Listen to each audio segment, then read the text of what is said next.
Look at what my ring light does when I wear my glasses. Hey guys, I want to make a quick video for you guys talking about goal setting going into 2023. Isn't that crazy to even say 2023? Smudge is here again. She loves hanging out. The best baby. So I love goal setting. I think that if you don't know what you're shooting for, like what's the goal? Aim for nothing, you'll reach it, right? I love setting goals because it gives you a parameter, and it can be a business goal, it can be a personal goal. But if you can't record what you're reaching for, you have to have something to track it, or you forget, or you don't stay on track. So I really like them. My husband hates goals because he's like, if you set a goal and you don't reach it, then it's such a bummer. I think the important thing is to set a goal and not care about the goal, but to set your goal and not put too much stock in it. Like, for example, here's the situation that I had one time when I was mostly just doing real estate sales. I didn't have as much of, I had my rentals, but didn't have a lot of other business things I had going on. So I was really trying to grow my real estate sales. And my baseline I always wanted to be at was 5 million in sales. And I set a goal one year and I was like, okay, 10 million. That was like my shoot for the moon goal if I could do $10 million in sales. And I knew like that it was a far stretch. So if I got close, I'd be super excited. If I didn't reach it, then that's okay. But it was like, if I hit that, wow. So I got to the end of that year and I got to like 8.3 million in sales, or 8.7, I can't remember. And that was so good. Like, even though I didn't hit 10, reaching higher and then getting a little bit lower, but still higher than I had previously been, it was super, super worth it. And then the year after that, I think I did like 15 million in sales. So you have to aim high. I was listening to this master class that Sara Blakely did. And if you don't know who Sara Blakely is, she's the person who invented Spanx.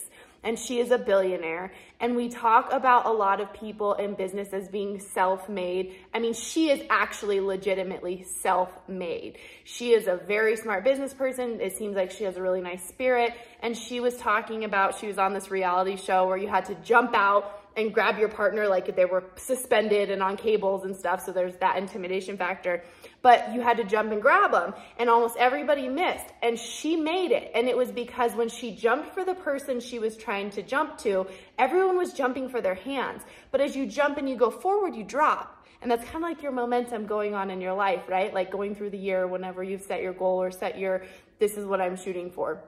And so when she jumped, instead of going straight forward, she jumped up. So by the time she got there, she had fallen down, but she was able to catch him and make it. And she was one of the few that made it. You have to aim higher than you're aiming to go. And I know that seems crazy, but like if you aim for here, you're probably going to like, see, I got to stay in view. If you aim here, you're going to hit here. If you aim here, you might hit here. So you always have to put in more effort and aim higher than what you're reaching for. So that's why I like goals, as long as you're not putting so much pressure on yourself. Like, hey, if I don't reach this, I'm going to be so hard on myself and so unhappy. If you do the steps and you do the work and you do great, even if you don't reach your max over the moon goal, awesome, you still did great for the year. So that's why I like goals.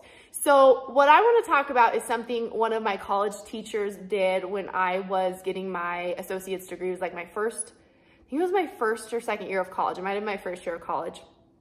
And I don't remember her name. She was an education teacher, and I was exploring maybe going to get my education certificate. And so I just took one education class, and I never took any more of them. And what she had us do was write a letter to ourselves that we would open 1 year later. And she had us seal it, so we knew that she hadn't opened it. And she said, put whatever you want in there. No one's going to read it. This is only going to go to you. So we wrote a letter. We addressed it to ourselves. And I think it maybe was for the semester. Regardless, I can't remember. She mailed them to us at the end of that time period. And I had forgotten about it completely. And I knew no one was going to read it. So I had business goals in there. And then I had personal goals in there. And when you get it, I was going through some deeply difficult things in my personal life at the time. Again, I was like 19 or 20. And I had got it. And I was still in the same situation I was in.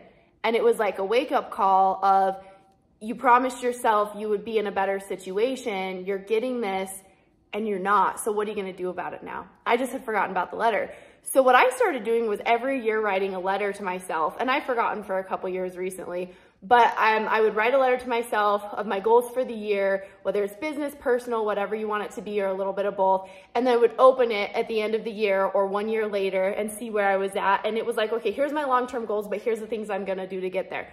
And it was so funny how within even just a year's time, some of those things were like, oh, I don't even want this anymore. Like, or like you had this goal and you're like, here's what I'm trying to do. And then you're like, whoa, here's what I actually did. And it's so much more beyond that, or it's something that I couldn't have even imagined would have been an opportunity in my life.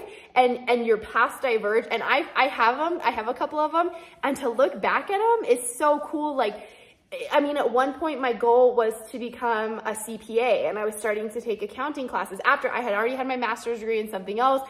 I was working part-time in an accounting firm. So I was taking all these accounting classes, and then my path diverged into real estate, and I was able to buy a real estate brokerage and, you know, exponentially be above where I would have been with that goal at that time.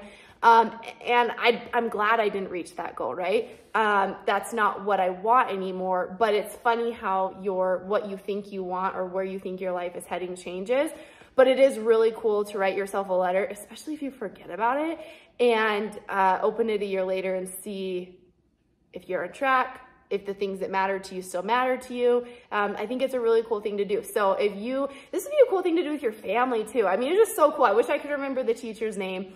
It was such a cool thing. What a cool thing to do with your kids, because as a 30-something-year-old or a 50-something-year-old or as an adult, the change in your life in this amount of time is, I don't know, you're more established in your life. But imagine for like a 12-year-old kid writing themselves a letter and then seeing it in a year. It might be so impactful. So maybe sit down with your family this New Year's Eve or New Year's Day or at the beginning of 2023, and you can either share them or you can make them personal. I think it's kind of cool to make it personal because you're a lot more honest with yourself when you know no one else is going to look at it. And seal it and don't look at it until January 1st, 2024. It's a cool thing to do. So set your goals, write yourself a letter for the new year with your personal and professional goals, and then start reaching for them. So just wanted to share that because I thought it was really cool and meaningful for me when it had been shared with me. So I hope you guys have a beautiful New Year's, an awesome beginning of your 2023, and that this is of value to you. So please take a minute and hit that like button, subscribe to my channel, and share this video with your friends. Happy New Year. See ya.